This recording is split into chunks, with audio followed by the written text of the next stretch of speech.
Arjuna inquired, O my lord, O supreme person, what is Brahman? What is the self? What are fruitive activities? What is this material manifestation? And what are the demigods? Please explain this to me. Who is the Lord of Sacrifice, and how does he live in the body? O Madhusudana, and how can those engaged in devotional service know you at the time of death? The Supreme Personality of Godhead said, the indestructible, transcendental living entity is called Brahman, and his eternal nature is called Adhyatma, the Self.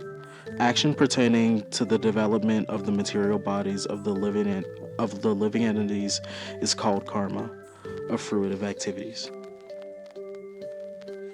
O best of the embodied beings, the physical nature, which is constantly changing, is called Adibhuta, the material manifestation. The universal form of the Lord, which includes all the demigods, like those of the sun and the moon, is called Adidaiva. And I, the Supreme Lord, represented as the super soul in every heart of every embodied being, am called Adiyajna, the Lord of Sacrifice.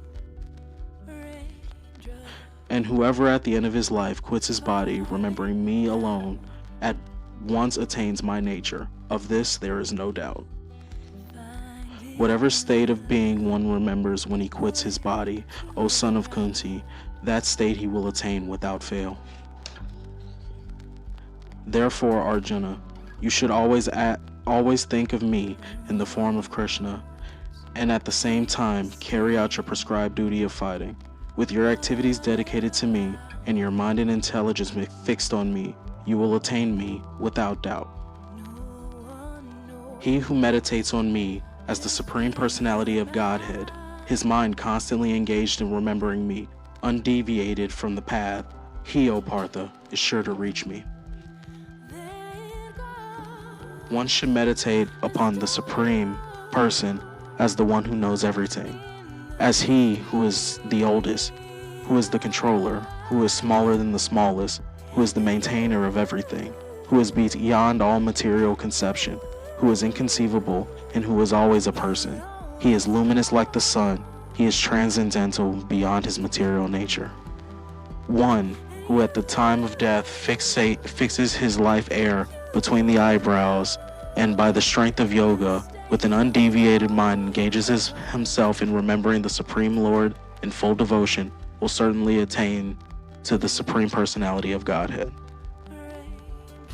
Persons who are learned in the Vedas, who utter Omkara, and who are great sages in the renounced order enter into Brahman, desiring such perfection. One practices celibacy. I shall now briefly explain to you the process by which one may attain salvation. The yogic situation is that of detachment from all sensual engagements, closing all the doors of the senses and fixing the mind on the heart and the life air at the top of the head. One establishes himself in yoga. After being situated in this yoga practice and vibrating the sacred syllable Om, the supreme combination of letters, if one thinks of the Supreme Personality of Godhead and quits his body, he will certainly reach the spiritual planets.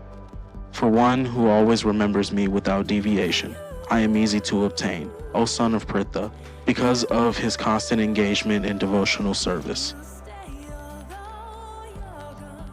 After attaining me, the great souls who are yogis in devotion never return to this temporary world, which is full of miseries, because they have attained the highest perfection.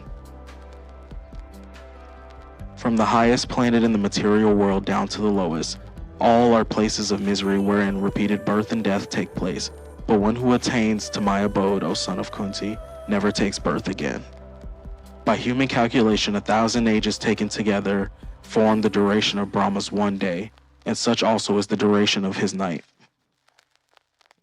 At the beginning of Brahma's day, all living entities become manifest from the unmanifest state, and thereafter, when the night falls, they are merged into the unmanifest again.